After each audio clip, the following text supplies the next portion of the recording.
आज के वीडियो में संघ प्लेटीहेल्मिन्थीस के अंतर्गत प्लेटीहेल्मिन्थीस शब्द का अर्थ, इसकी खोज किसने की और इसके कौन कौन से प्रमुख लक्षण हैं, इसके कौन कौन से प्रमुख जंतु हैं, उनकी संरचना, पूरी जानकारी इस वीडियो में आपको बताएंगे। तो पूरी जानकारी के लिए मेरा पूरा वीडियो लास्ट तक देखिए। चलिए शुरू करते हैं। सबसे पहले संघ प्लेटीहेल्मिन्थीस शब्द का अर्थ समझ लेते हैं। तो प्लेटीहेल्मिन्थीस में प्लेटी मतलब फ्लैट, प्लेटी का मतलब क्या हुआ, फ्लैट यानी चपटे, और हेलमेंथीस या हेलमेंथ का मतलब क्या हुआ, वार्म यानी कृमि। इस प्रकार से प्लेटी हेलमेंथीज शब्द का अर्थ हुआ चपटे कृमि।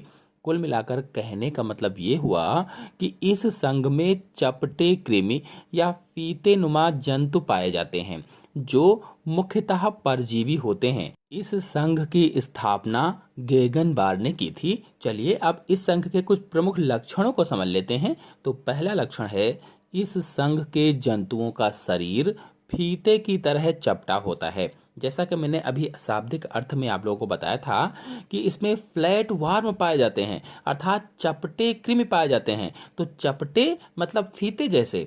फिर अगला पॉइंट है, इस संघ के जंतुओं का शरीर त्रिस्तरीय व आगुहीय होता है।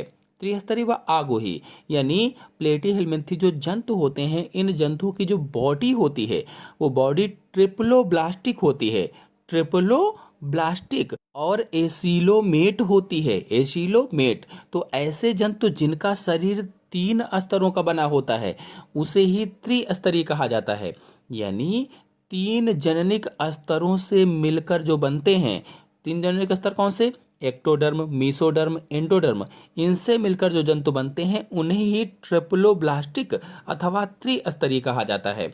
और आपको बता दें कि ऐसा भी कह सकते हैं कि इनका शरीर 3 स्तरों का, एक्टोडर्म, मीसोडर्म और एंडोडर्म का बना होता है। और आगुही का मतलब क्या हुआ, तो इन जंतुओं में गुहा नहीं पाई जाती है, यानी ये जंतु गुहा रहित होते हैं और एसिलोमेट होते हैं, मतलब देह गुहा अनुपस्थित होती है, प्रेजेंट नहीं होती है। फिर अगला पॉइंट है, इनका शरीर द्विपार्श्व सममित होता है, यानी बाइलेटरल सिमेट्रिकल होता है। द्विपार्श्व सममित मतलब बाइलेटरल सिमेट्रिकल होता है। द्विपार्श्व सममित का मतलब है शरीर के दाएं व बाएं भाग की संरचना समान होती है, बराबर होती है, उसे ही द्विपार्श्व सममित कहा जाता है। फिर अगला पॉइंट है, इस संघ के अधिकांश जीव परजीवी होते हैं, माने इस संघ के जो ज्यादातर जंतु हैं वो पैरासिटिक या परजीवी होते हैं। इनमें पोषक के शरीर से चिपकने के लिए मुख के चारों तरफ चूसक अथवा सकर्स और कंटक अथवा स्पेक्यूल्स पाए जाते हैं। मतलब परजीवी अवस्था में चूसक और हुक दोनों प्रेजेंट होते हैं। और आपको बताया ही है कि इनमें चूसक और कांटे होते हैं, इनकी सहायता से ये पोषक के शरीर से चिपके रहते हैं। जो चूसक और कंटक हैं, इन्हीं की सहायता से पोषक के शरीर से चिपके रहते हैं। चूसक व कांटों को आसंजक अंग कहा जाता है। इनको कौन से अंग कहते हैं, आसंजक अंग कहते हैं, अथवा अंग्रेजी में कहें तो एडेसिव आर्गन कहते हैं, एडेसिव आर्गन। फिर अगला पॉइंट है, इस संघ के जंतुओं में उत्सर्जन के लिए विशेष प्रकार की ज्वाला कोशिकाएं अथवा फ्लेम सेल्स पाई जाती हैं। मोस्ट इंपॉर्टेंट ये लक्षण है। उत्सर्जन के लिए कौन सी कोशिकाएं पाई जाती हैं, प्लेटीहेल्मिन्थीस में पूछा जाता है तो ज्वाला कोशिकाएं अथवा फ्लेम सेल्स अथवा शिखा कोशिकाएं पाई जाती हैं। प्लेटीहेल्मिन्थीस संघ के जो जंतु होते हैं, इस संघ के जंतुओं में सीलिया का एक गुच्छा होता है जो दीपक के लौ की तरह से हिलता रहता है। जैसे दीपक का लौ होता है वो हिलता रहता है, बिल्कुल वैसे ही हिलता रहता है और उत्सर्जी पदार्थों को हटाता रहता है। उसी लौ को ज्वाला कोशिकाएं अथवा फ्लेम सेल्स अथवा शिखा कोशिकाएं कहा जाता है। फिर अगला पॉइंट है, इन जंतुओं में कंकाल तंत्र, श्वसन तंत्र और परिसंचरण तंत्र विकसित नहीं होता है। मतलब प्लेटीहेल्मिन्थीस में skeleton system, respiratory organs, circulatory organs absent होते हैं, प्रेजेंट नहीं होते हैं। फिर अगला पॉइंट है, ये जंतु उभयलिंगी या द्विलिंगी होते हैं, अर्थात ये हर्माफ्रोडाइट होते हैं। कैसे? हर्माफ्रोडाइट। उभयलिंगी अथवा द्विलिंगी का मतलब है कि एक ही जंतु शरीर में नर और मादा दोनों अंगों का पाया जाना, यानी जब नर व मादा जनन अंग एक ही जंतु में पाए जाते हैं तो उसे ही द्विलिंगी कहा जाता है। फिर अगला पॉइंट है, इन जंतुओं में संवेदी अंग विकसित होते हैं, जो सेंसरी ऑर्गन्स होते हैं वो डेवलप्ड होते हैं। फिर अगला पॉइंट है, इन जंतुओं में केवल मुख होता है, मलद्वार अथवा एनस का अभाव होता है, यानी एनस एब्सेंट होती है, मुख प्रेजेंट होता है। फिर अगला पॉइंट है, इन जंतुओं में tissue organ grade of organization पाया जाता है, अर्थात ये जंतु ऊतक अंग कोटिका संगठन प्रदर्शित करते हैं। ऊतक अंग कोटिका इसमें शरीर जो होता है इनका बना होता है। फिर अगला पॉइंट है, सिस्टोडा वर्ग को छोड़कर बाकी सबका शरीर खंड विहीन होता है, यानी सिस्टोडा जो जंतु होते हैं इनमें खंड पाए जाते हैं। जो सिस्टोडा वर्ग है, इस वर्ग में जितने भी जंतु हैं उनमें खंड पाए जाते हैं, उनका शरीर खंड युक्त होता है। लेकिन इस वर्ग को छोड़कर शेष सभी वर्गों के जो जीव होते हैं उनमें खंड नहीं पाए जाते हैं, उनका शरीर खंड विहीन होता है। चलिए अब इस संघ के कुछ प्रमुख जंतुओं के नाम और उनकी पूरी जानकारी प्राप्त कर लेते हैं। तो पहला जंतु है फीता कृमि अथवा टेप वार्म अथवा टीनिया सोलियम।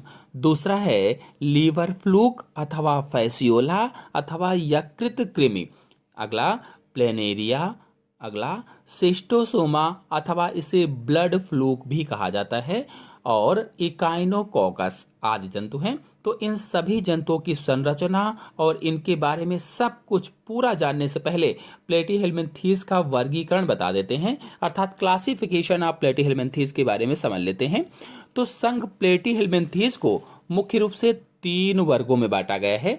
3, पहला टर्बिलेरिया, दूसरा ट्रिमेटोडा और तीसरा सिस्टोडा। तो इनमें से जो टर्बिलेरिया व ट्रिमेटोडा है इनके जंतुओं का शरीर खंडों में नहीं बटा होता है, यानी इनमें जो जंतु पाए जाते हैं उन जंतुओं का शरीर खंड युक्त नहीं होता है, मतलब इन जंतुओं के शरीर में खंड नहीं पाए जाते हैं।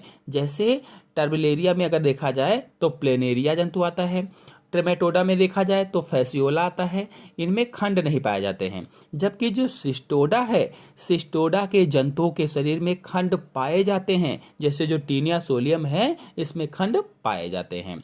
किंतु यदि आहार नाल की बात करें, एलिमेंट्री कैनाल की बात करें, तो टर्बिलेरिया और ट्रिमेटोडा में आहार नाल उपस्थित होती है, यानी इन दोनों में आहार नाल पाई जाती है, लेकिन सिस्टोडा में आहार नाल नहीं पाई जाती है।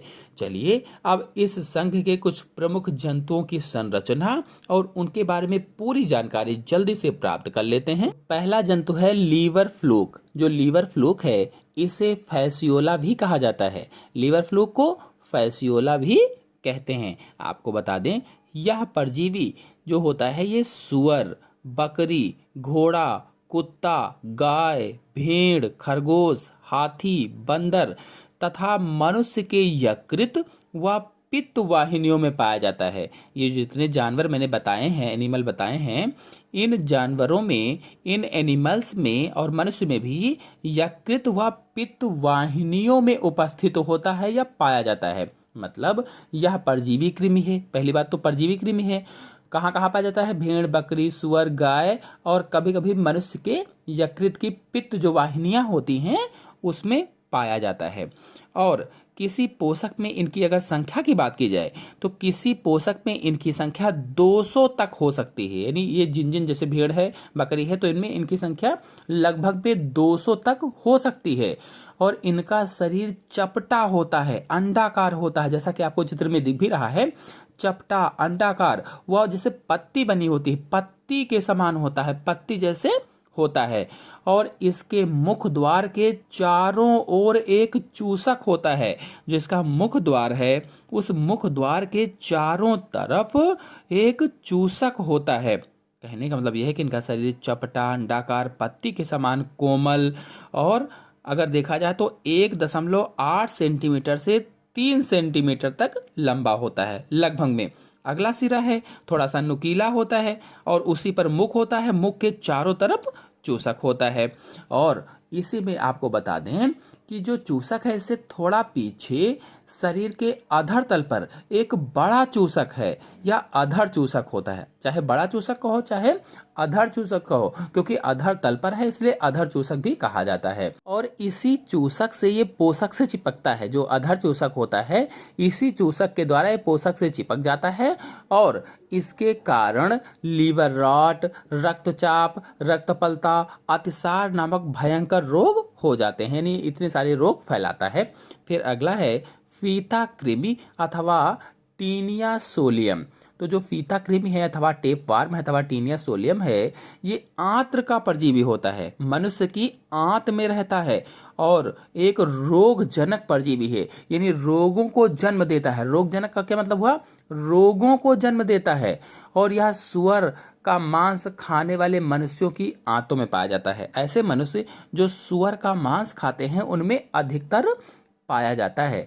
भेड़, बकरी, बंदर की आंतों में भी पाया जाता है और इसका शरीर लंबा, चपटा व फीते के समान या रिबन के समान होता है और शरीर की लंबाई लगभग में 5 मीटर तक हो सकती है। यानी इनके शरीर की अगर लंबाई को देखा जाए तो लगभग में 5 मीटर तक हो सकती है। 1 मीटर भी हो सकती है, 2 भी, 3 भी, 4 भी, 5 भी, ये लगभग में है तो लगभग में 5 मीटर तक ये लंबे होते हैं और इनके शरीर में 850 से 1000 तक खंड पाए जाते हैं, या कह लीजिए 800 से 1000 तक खंड इनके शरीर में पाए जाते हैं। और टीनिया के शरीर को 3 प्रमुख भागों में बांटा गया है।